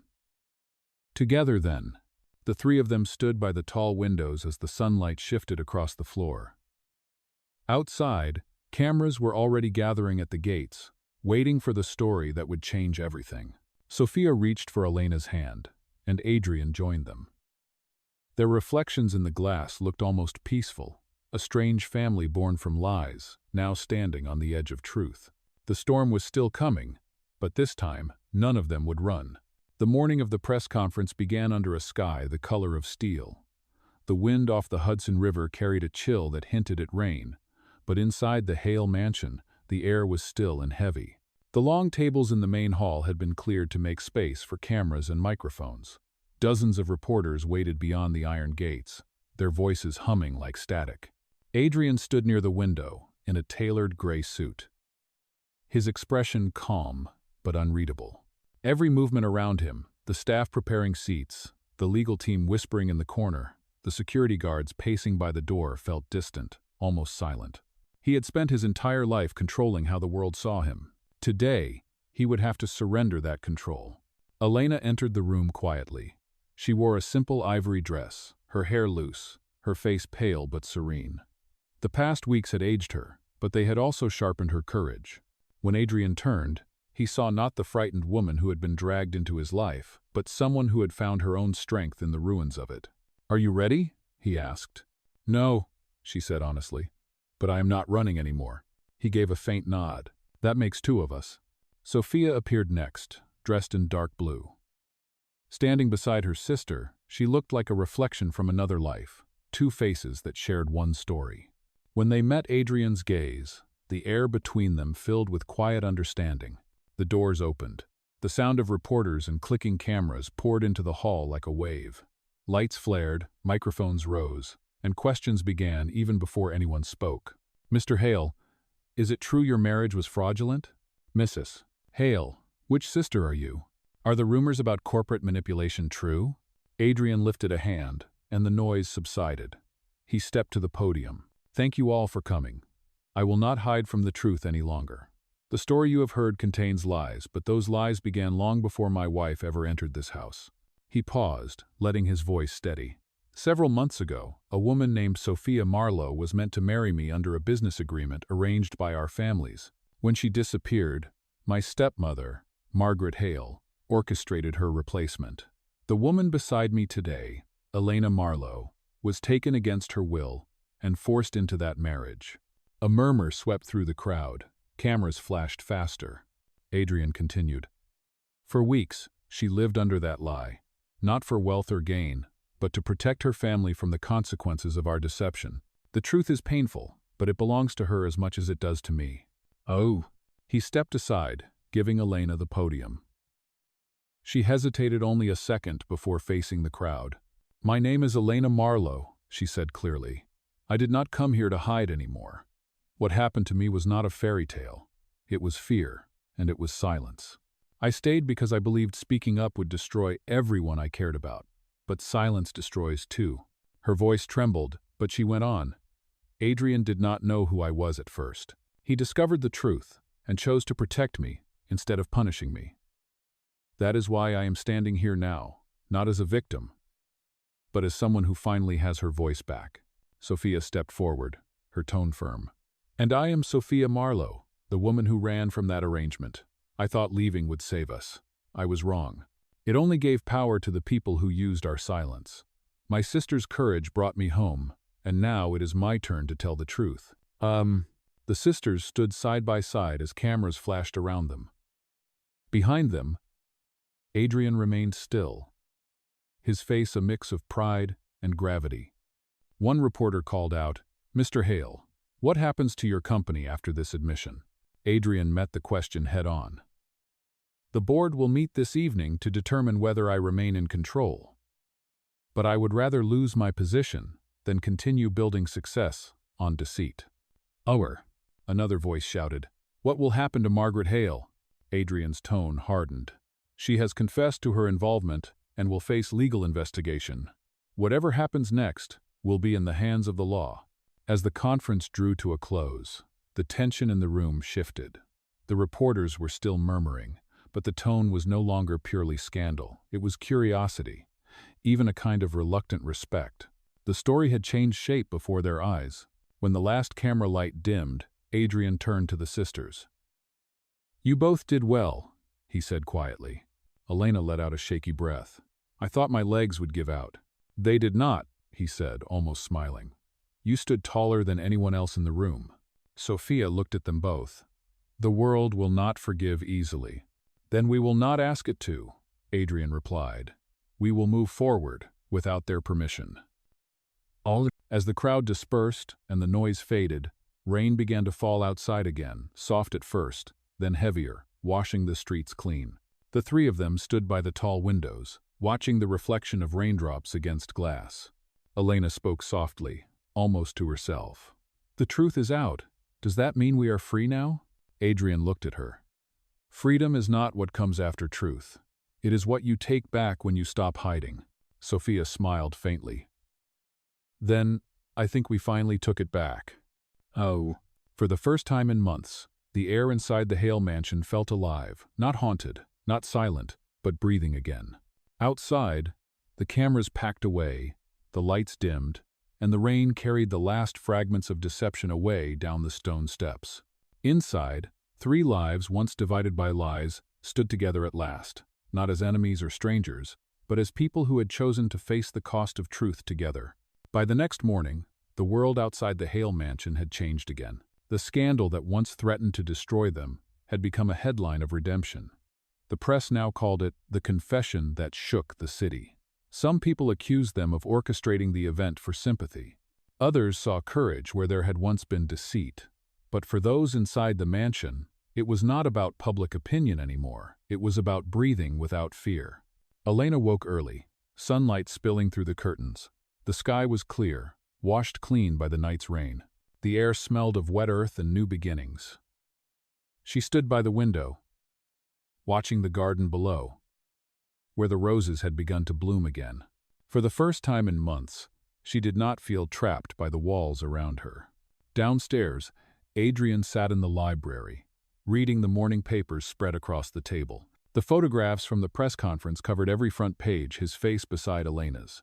Sophia standing behind them, the headline printed in bold. He looked at them without expression until the sound of footsteps pulled his gaze upward. Elena entered, wearing a pale blue dress and a calm smile. "So," she said, glancing at the papers. "We made the news again." He nodded. "We seem to have a talent for it." She poured herself a cup of tea. "Do they hate us?" He folded the newspaper. "Some do. Some are starting to understand. But it does not matter anymore. The truth is ours now." She looked at him carefully. "You sound almost at peace." "No." He gave a faint smile. "Maybe I am. The board meets today to decide whether I keep my position. If they vote against me, I can live with that. And if they do not, then I rebuild," he said simply. Sophia joined them a few moments later, her hair still damp from the morning air. She looked rested, though her eyes carried a quiet sadness. "There are reporters at the gate again," she said. "They want to know if we plan to press charges against Margaret." Adrian's tone hardened. "The law will handle her. She made her own choices." Sophia nodded.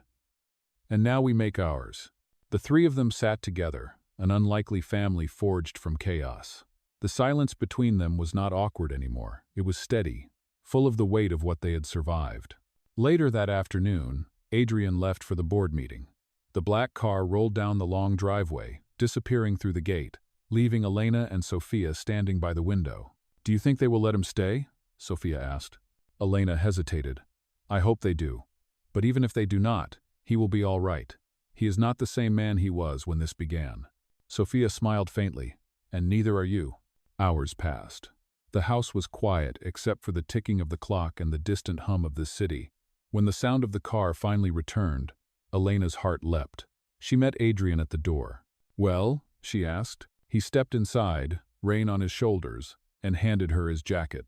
"The vote was close," he said, "but I am still chairman." Relief washed over her. "You won." He shook his head. "No, we survived. That is different." Sophia joined them, smiling softly. "So what now?" Adrian glanced at both sisters. Now, the company will operate differently. No more hidden deals, no more contracts built on fear.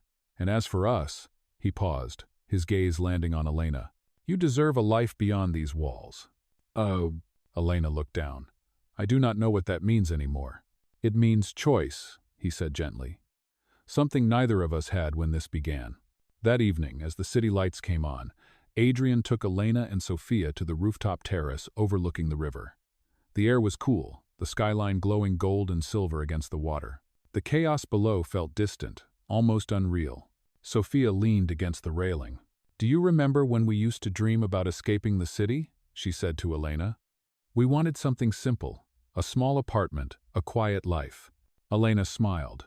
It feels like a lifetime ago. Adrian stood beside them, his voice low. Maybe simplicity is not about where you are. Maybe it is about what you can live with when the noise fades. Sophia looked at him. And what about you? Can you live with what happened? He took a long breath. I can live with the truth. That is enough. Oh. A soft breeze swept across the rooftop.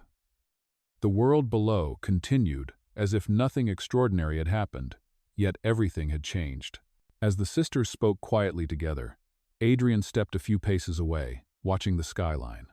For the first time in years, he did not feel the need to hide behind power. He thought of his father's words, the warning that control was the only way to survive. But control had nearly destroyed them. It was letting go that had saved them. Elena joined him, her hand brushing against his. You are thinking again, she said gently. Always, he replied, smiling faintly. But this time, it is not about business. Then what is it about? He turned to her. About what comes next. They stood in silence for a moment, the city glowing beneath them. Then she said quietly, whatever comes next, it does not have to be built on contracts anymore. He nodded. No, it can be built on choice. Their eyes met, steady and unguarded. For once, there were no secrets left between them, only the quiet understanding of two people who had walked through fire and come out changed. Down below, the river moved steadily toward the horizon, carrying with it the reflection of a sky that was finally clear. Inside the mansion, the old portraits of the Hale family watched in silence, their legacy rewritten not by power, but by truth. And in that fragile peace, Adrian, Elena, and Sophia stood at the beginning of something new, something that was finally their own. The following weeks unfolded with a calm that felt almost foreign. The Hale mansion, once filled with tension and secrecy, began to breathe again. Reporters had moved on to newer scandals. The cameras outside the gates were gone, and the staff returned to their quiet routines. For the first time in months, the sound inside the house was not of whispers or footsteps in the dark, but laughter, the rustle of papers, and the low hum of a home rediscovering peace.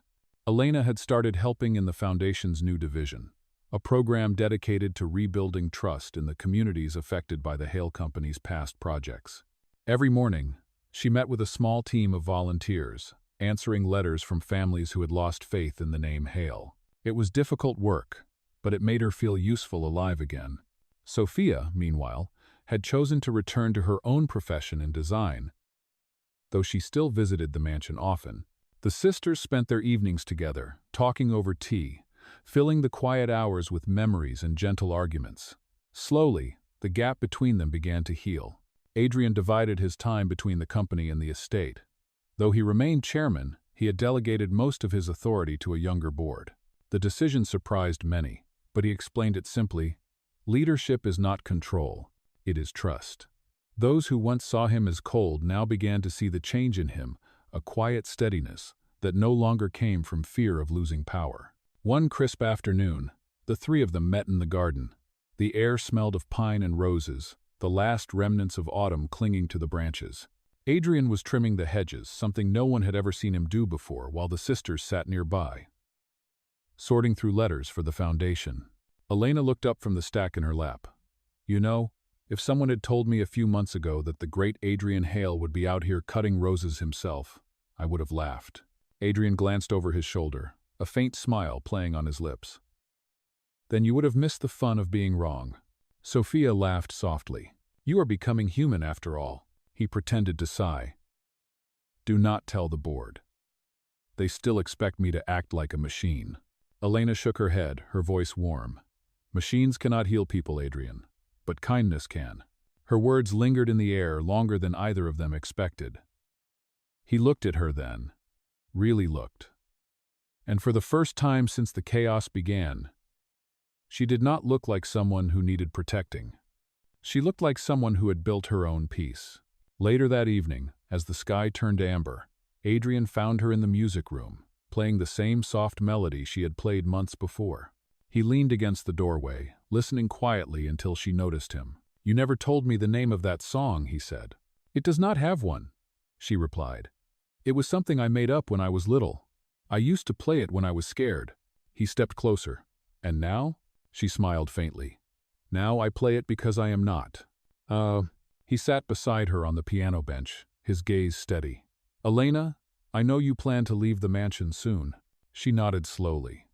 "Sophia and I found a small apartment near the city. It feels right to start somewhere new." He was silent for a moment. "You do not owe me anything," he said finally, "but I need you to know this place will always be yours if you ever need it."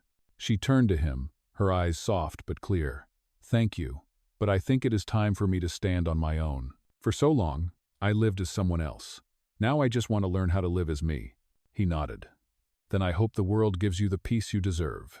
A long pause followed, filled only by the faint sound of rain against the window. Then she said, "You gave me more than peace, Adrian. You gave me truth." He met her gaze, his voice low. "And you gave me something I did not know I needed, grace." The words hung in the air between them, unspoken feelings woven into the silence. There was no grand confession, no desperate plea, only understanding. That night, when she returned to her room, Elena packed the last of her belongings into a small suitcase. On top, she placed the photograph of her and Sophia as children, the same one Adrian had once used to uncover the truth. Now, it no longer represented pain, it represented survival. Outside, the rain turned to a gentle drizzle. From her window, she could see the faint glow from Adrian's study. He was still awake, as always, surrounded by the quiet hum of papers and thought. For the first time, she did not feel pity or guilt. She felt gratitude. The next morning, she stood by the front steps with Sophia, ready to leave. Adrian came out to meet them, wearing his usual gray coat.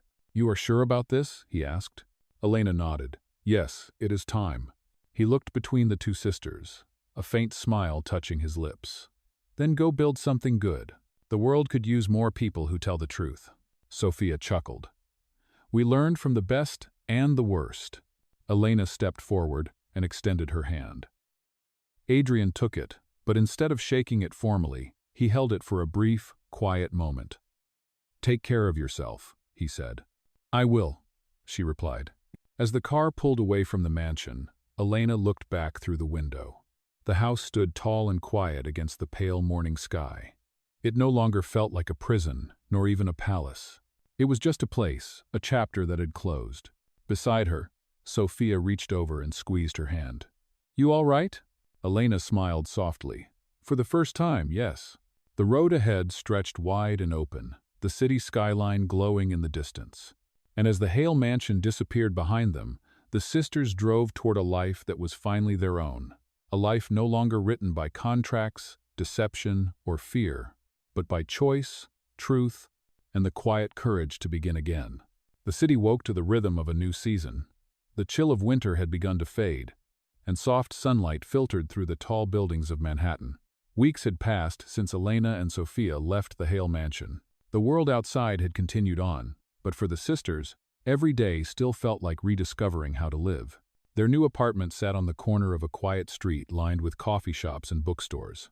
It was small, 2 bedrooms, 1 balcony, and walls that carried the faint scent of freshly painted plaster, but it was theirs. It did not echo like the mansion. It breathed with warmth and movement. Elena had found work at a small community clinic, returning to the career she had been forced to abandon. Her mornings began before sunrise, her hands steady again as she helped patients who reminded her of the life she once lived. There was no luxury in it, but there was honesty. Every bandage she wrapped, every wound she cleaned, felt like stitching her own soul back together. Sophia had opened a design studio nearby. It was modest but full of energy sketches on the walls, fabric samples on every table, and a handful of young interns who adored her sense of style. When she came home at night, her hands smelled of charcoal and coffee, and she would drop onto the couch beside Elena, laughing about the chaos of running a business. Their lives were ordinary, and that was what made them beautiful. One Friday afternoon, as the late sunlight poured through the apartment windows, Elena sat at the kitchen table sorting through letters. Among the bills and flyers was an envelope with the Hale Company seal. She froze. The handwriting was unmistakably Adrian's. She hesitated before opening it. Inside was a single-page letter and a folded photograph. "Elena," the letter began, "it has been a month since you left, and the house feels quieter than ever. I have learned that silence is not always a punishment. It can be a teacher. It has shown me the cost of pride and the value of forgiveness. The board approved the new foundation, and I made sure it bears your name. The Marlowe Initiative will provide health care to underfunded communities. It is what you always believed the company should stand for. I hope this brings you peace. I will not ask you to return. You have already given me more than you know." At the bottom, he had signed simply, "Adrian." The photograph tucked behind the letter showed the mansion garden newly rebuilt, the roses in bloom again, and a single marble bench placed beneath the willow tree. On the bench was an engraved plate that read, "For the ones who chose truth over comfort." Elena's fingers trembled slightly as she traced the words. For a moment, she could almost smell the rain and hear the low hum of the fountain where she had once stood in fear. But that fear was gone now, replaced by quiet gratitude. Sophia walked in, holding 2 mugs of tea. "What is that?" Elena handed her the letter. Sophia read it silently, then smiled. "He named a foundation after you.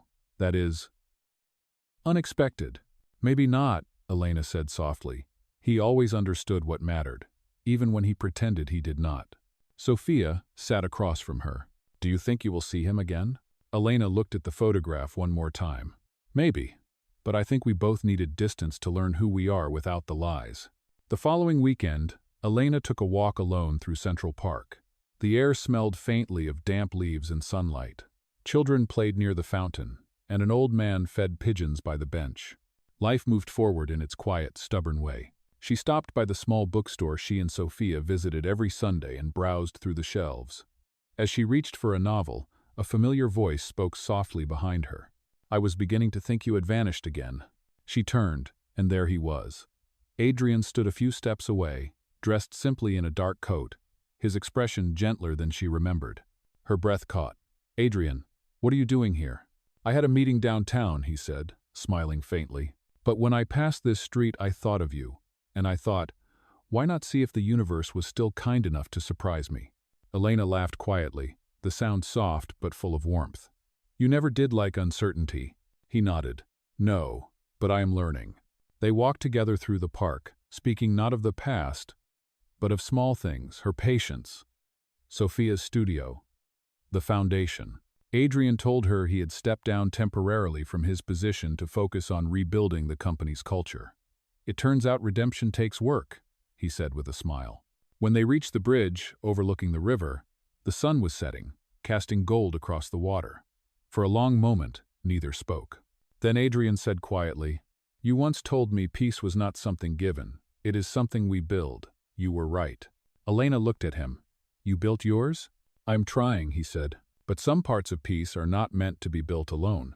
The words hung between them, neither a question nor an answer, only truth.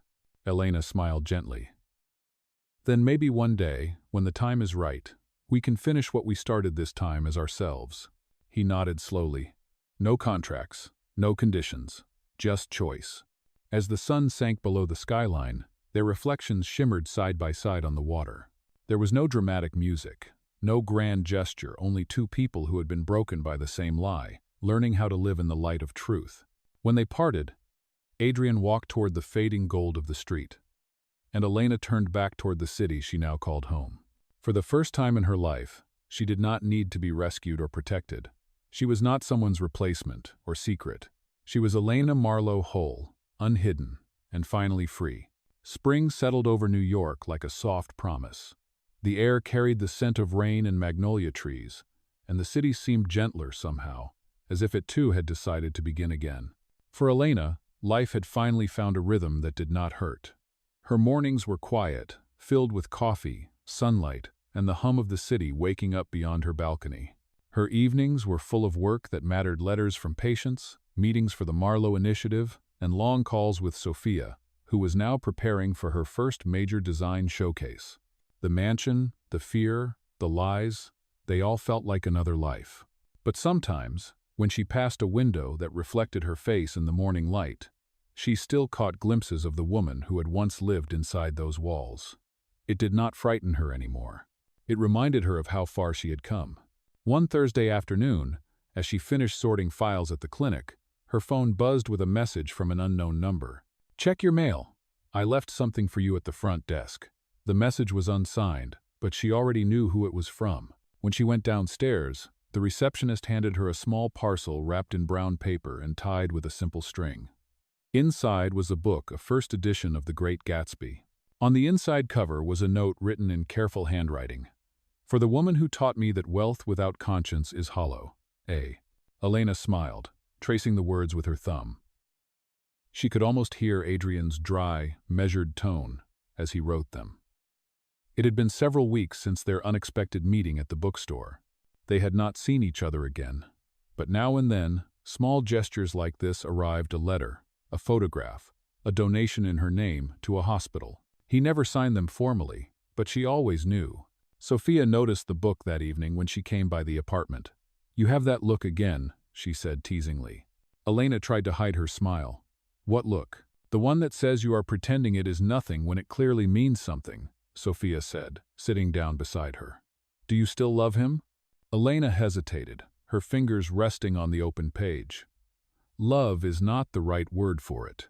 What we had was too complicated to fit into a single word." Sophia studied her. "But it is still there." Elena nodded softly. "Yes, but not the way it was. I do not need him to save me anymore. That is what makes it real this time." The sisters talked late into the night, their laughter echoing through the apartment. When Sophia finally left, the city outside had gone quiet, and a soft drizzle painted the streets silver. Elena placed the book on her nightstand, right beside the photograph from the Hale garden. Then she turned off the light and slept peacefully. The next morning, while she was preparing for work, her phone rang. It was Adrian. His voice, steady and low, carried through the line. "Elena, I know it has been a while. I wanted to tell you in person, but I thought you should hear it from me first. Margaret Hale's trial concluded this morning. She accepted full responsibility for the fraud and embezzlement. The case is closed." Elena was silent for a moment. "So it is truly over?" "Yes," he said. "The company will move forward clean this time. I made sure of that." "I am glad," she replied. "You did what you said you would do." There was a pause. Then he said quietly, "There is something else. I am leaving the city for a while. The board agreed to let me step back permanently. I am going to spend some time at the Hale Foundation's new facility in Vermont. I thought I should say goodbye properly." Her chest tightened. "Goodbye sounds too final." He gave a soft laugh. "Then let us call it see you later." When the call ended, Elena stood for a long time by the window, watching the sun climb over the skyline. She felt no sadness, only a strange peace. Some people were meant to leave footprints, not chains. 2 weeks later, she received another letter. No envelope this time, just a handwritten note on thick paper. "Elena, the garden has begun to bloom again. The roses are stronger this year, resilient like the people who once walked among them. I hope you are smiling where you are. Do not look back too often. Life moves forward more gracefully than we think. Adrian." She placed the note in a small wooden box where she kept the other mementos, his letters, a pressed rose from the mansion garden, and the silver key he had given her once, long ago, when the mansion had still been a cage instead of a memory. That weekend, she visited the community center that bore her name. Children were playing in the courtyard, nurses moved between rooms, and the scent of fresh bread drifted from the kitchen. As she walked through the halls, people greeted her with smiles. A young girl tugged on her sleeve and handed her a handmade card that read, "Thank you for helping us heal." Elena crouched to the girl's level. "You are very kind," she said. The child grinned. My mom says you make bad things turn good." For the first time, Elena realized how far the circle had turned from being taken against her will to building something that gave others their freedom. That evening, as she left the center, she looked up at the sky. The sun was setting, the same soft gold that used to filter through the windows of the Hale mansion.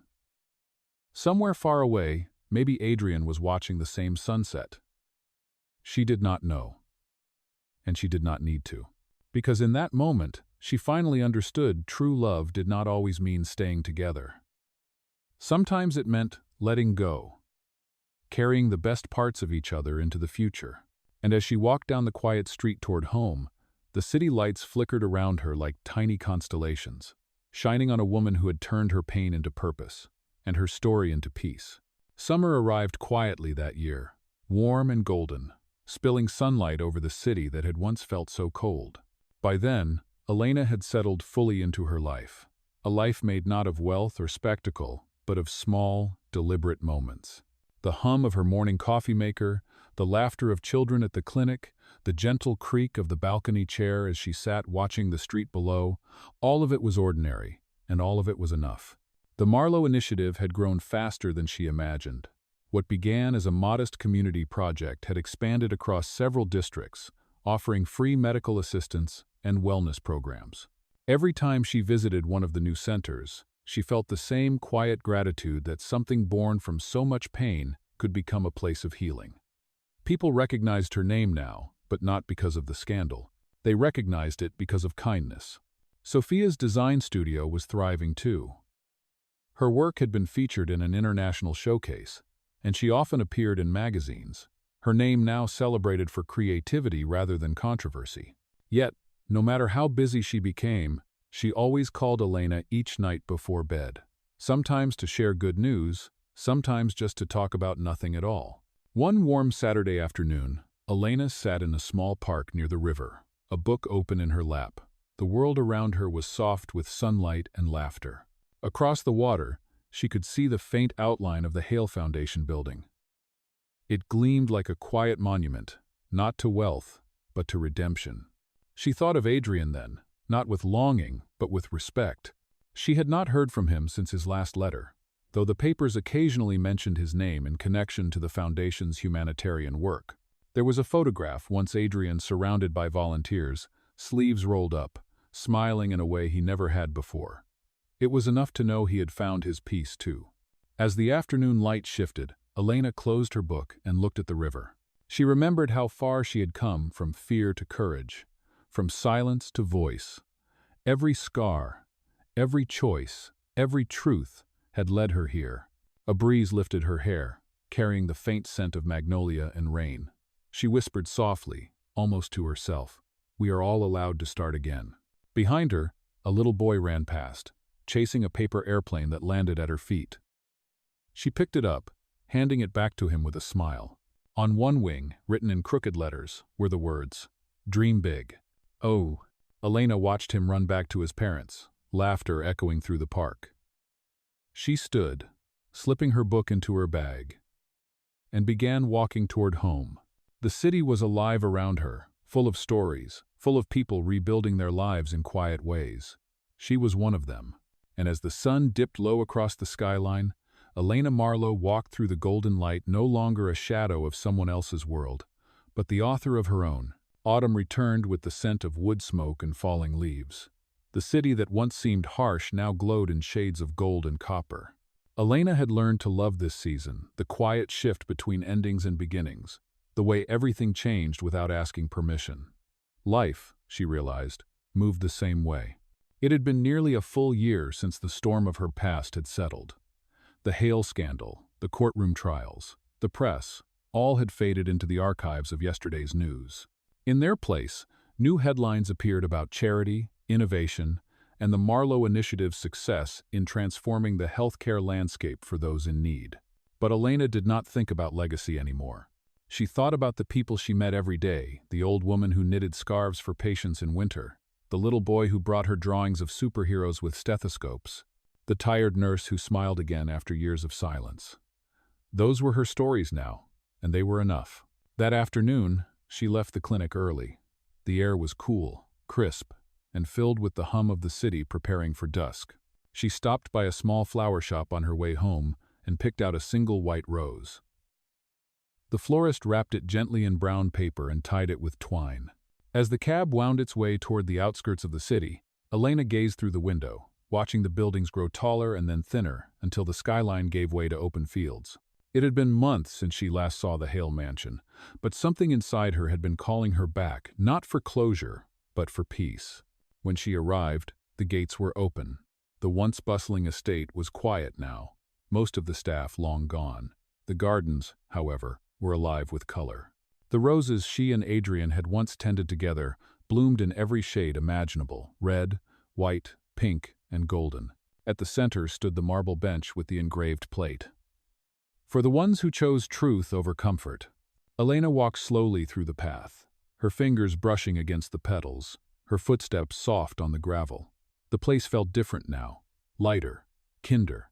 She placed the single white rose on the bench, whispering, "Thank you for the lessons, for the courage, for everything." A familiar voice behind her said quietly, "You remembered." She turned. Adrian stood a few steps away, wearing a dark coat, his hair slightly tousled by the wind. Time had changed him too. His expression was gentler now, his eyes calmer. "I did not know you were here," she said. "I come here sometimes," he replied. "The foundation headquarters are nearby. I like to check the garden. It reminds me that even from broken ground, something beautiful can still grow." They stood facing each other for a moment, neither rushing to fill the silence. The late afternoon light filtered through the trees, painting the garden in shades of amber. "You look well," he said softly. "Happy." "I am," she replied. "And you?" He smiled faintly. "Learning. Every day feels quieter, but also more real. The noise is gone, and I do not miss it." They began walking slowly through the garden path, the leaves crunching beneath their feet. "I saw the news about the foundation," she said. "You are building hospitals in rural areas now." He nodded. "Yes, the board approved it last month. We named the first one after your father. I thought it was the right thing to do." Her eyes softened. "He would have been proud." "You have changed more than you know, Adrian." "So have you," he said. "When I met you, you were terrified of the world. Now you are changing it." She laughed quietly. "I do not know about changing it. I just do what I can." He looked at her for a long moment. "That is exactly what real change looks like." "Oh." They stopped near the fountain, where the water shimmered beneath the fading light. The sound was gentle, steady like a heartbeat echoing through the garden. Adrian spoke again, his voice low. "Elena, there were times I thought I would never see you again, and I told myself that was all right, because you deserved your peace, even if it did not include me. But standing here now, I need you to know something." She met his gaze, her heart steady. "What is it?" "I do not regret a single part of what brought us here," he said. "Even the mistakes, even the pain, because it taught me that love is not control, and forgiveness is not weakness." Her eyes shimmered in the soft light. "And what about freedom?" He smiled gently. "Freedom is when you can love without needing to possess. You taught me that." They stood in silence, the wind carrying the faint scent of roses around them. It was not the tense, fragile quiet they once shared. It was peace, the kind that comes after surviving something that nearly broke you. After a moment, she said, "I do not know where life will take us next, but I hope we keep choosing truth." He nodded. "Always." "Oh." As the sun began to set, they sat together on the marble bench, side by side but not bound, two souls who had walked through deception, pain, and redemption to arrive at something far stronger than romance: respect, forgiveness, and enduring care. When it was time to leave, Adrian walked her to the gate. The sky had deepened to violet, and the first stars had begun to appear. She turned to him one last time. "Take care of the garden," she said with a smile. "It suits you." "No." "I will," he promised. "And you keep building what the world needs." "I will," she said softly. He watched as she stepped into the cab, the taillights glowing like small embers fading into the distance. When she was gone, Adrian turned back toward the garden. The wind rustled through the roses, and the sound of the fountain carried softly through the twilight. At that same moment, Elena leaned her head against the window of the moving car, watching the city lights blur past. She felt no ache, no longing, only a deep and quiet joy. Her story had begun in fear, but it had ended in freedom.